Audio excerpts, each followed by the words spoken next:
L'Aléco, une fois de plus, à toutes et à tous. Et là, nous avons sur ce plateau, Parfait l'a déjà introduit, Willy Wildona, une fois de plus, rebonjour. Bonjour. Avec vous, il sera question de parler de la semaine culturelle que vous avez eu à organiser. Mais quel était le menu présenté à tous vos fans durant la semaine culturelle? Bon, d'abord, pour me présenter aux téléspectateurs, je suis Willy Wildona, promoteur culturel, manager chez Team Wildona. Team Wildona, c'est une entreprise événementielle qui œuvre pour la promotion de la culture tchadienne et le social. Donc, Team Wildona a organisé une semaine culturelle et récréative du 7 au 12 mars 2023. Lancé officiellement par un point de presse tenu le 4. Nous avons mené une activité durant 6 jours. 6 jours, nous avons, pendant ces moments, eu des ateliers, des formations, des prestations artistiques, des expositions. Et donc, la semaine culturelle a eu pour thème briser les barrières socio-culturelles pour une cohabitation paisible. Conscient des problèmes sociopolitiques que traverse le Tchad, conscient des maux qui minent notre cohésion, nous, en tant que jeunes acteurs culturels, nous avons mis sur pied cette activité. Nous sommes qu'à notre première édition. Nous avons mis sur pied cette activité, n'est-ce pas, pour éduquer, conscientiser la jeunesse sur la question du vivre ensemble, sur la question de la cohésion sociale. Mais quelles étaient vos cibles? Nous ciblons tout le monde.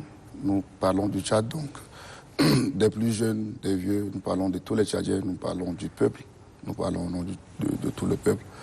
Et donc, comme je l'avais dit à notre première édition, c'est vrai que nous n'avons pas peut-être pu toucher tout le monde, mais nous avons, par plusieurs canaux de communication, rassemblé une masse.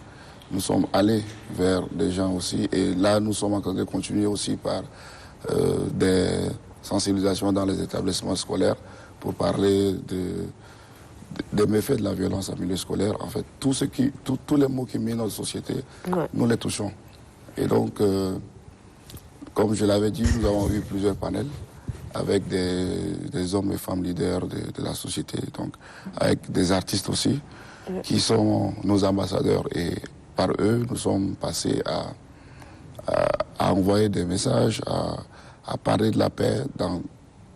Pendant ce temps, il y a eu plusieurs prestations et ces artistes ont parlé vraiment de l'importance de la cohésion sociale. Et voilà, donc c'est en fait ça notre rôle en tant que promoteur culturel. Nous ne devons pas attendre tout de l'État, parce que nous disons que chaque Tchadien, chaque jeune doit être un gestionnaire de conflits. Et donc c'est en cela que nous avons mis sur pied cette activité. Alors revenons un peu sur la semaine. Comment les choses se sont passées? Est-ce qu'il y avait de l'engouement? Est-ce que les jeunes étaient au rendez-vous, surtout pour les conférences, débats qui se sont passés? Est-ce que les jeunes ont répondu présent? Les jeunes ont répondu présent. Nous avons eu plus de 6 panels. Et sur ces différents panels, les jeunes ont répondu présent. Et étant donné que c'était aussi le mois de la femme, nous avons consacré, je dirais, 60% des thèmes sur la question de la femme, parce que la femme reste la mère de l'humanité, et pour éduquer, il faut nécessairement passer par la femme. Et donc, parmi les panélistes, au moins 80% sont des femmes leaders. Donc nous avons voulu, en ce mois de la femme, mettre au devant les activités de la femme, l'importance de la scène. En fait, on en a parlé. On a parlé des maladies, des IST en général. Nous avons parlé de l'importance de la planification familiale, de l'éducation sexuelle chez la jeune fille. Donc nous avons touché au moins toutes les couches pendant nos... Alors pourquoi avez-vous opté pour le format semaine culturelle au détriment d'un festival ou je ne sais plus d'autres formats? En fait, comme vous le savez, il y a plusieurs festivals, et nous disons que de par l'art, on peut passer à apporter un message. Donc, semaine culturelle, nous sommes acteurs culturels, et il y aura de l'engouement, il y aura de la joie. Mais derrière ça, quel est le message qu'on doit apporter? Et donc, on n'a pas voulu dire festival de tel, mais une semaine culturelle et récréative. Donc, le nom même, c'est pour, n'est-ce pas, ça fait plus léger, c'est plus léger. Voilà.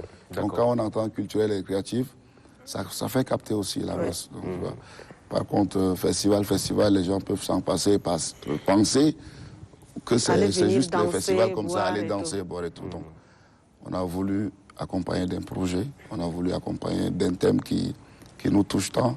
Quelles étaient vos ressources? Est-ce que vous avez eu l'accompagnement du ministère de la Culture, des partenariats? Depuis 2016 jusqu'à nos jours, nous faisons les choses de nous-mêmes. Nous sommes des jeunes passionnés par notre culture. On frappe à toutes les portes, comme le docteur venait de le dire, c'est toujours fermé. Donc, nous avons eu, si vous le permettez, nous sommes sur le plateau, les BDT qui nous ont accompagnés. Et voilà, quelques hôtels de la place et restaurants qui nous ont ouvert leurs portes, n'est-ce pas, pour tenir les ateliers et tout. Sinon, le reste, c'est toujours sur fonds propres. Et les participants ont été rémunérés? Si, les panélistes ont été rémunérés. Donc, on a voulu faire du professionnalisme, même si ça ne va pas, au moins il faut le transport. Donc, certainement, le rendez-vous est pris pour l'année prochaine, une deuxième édition. Oui, le rendez-vous est pris pour l'année prochaine, mais comme nous l'avons dit dans notre projet, nos activités ne s'arrêtent pas qu'à la date de la première édition. Vous faites en continu? Nous continuons, et bientôt avec les artistes, nous serons dans les établissements scolaires pour, n'est-ce pas, sensibiliser les jeunes sur les méfaits de la violence en milieu scolaire. Merci beaucoup, Willy Wilderan, d'être passé. Malheureusement, le temps ne nous permettra pas d'aller plus loin. Merci. On a d'autres invités qui arrivent. Merci. On souhaite donc bon vent à la team Wilderan et surtout vivement la prochaine édition de cette semaine. Merci à vous de nous avoir invités sur ce plateau. Merci. Bon carrément. Merci aussi au docteur Hassan. Oui, pour... merci à vous. D'être passé nous parler de Team Tchad, bien entendu. Allez, on prend une pause très rapidement. On revient pour la suite de l'Aléco.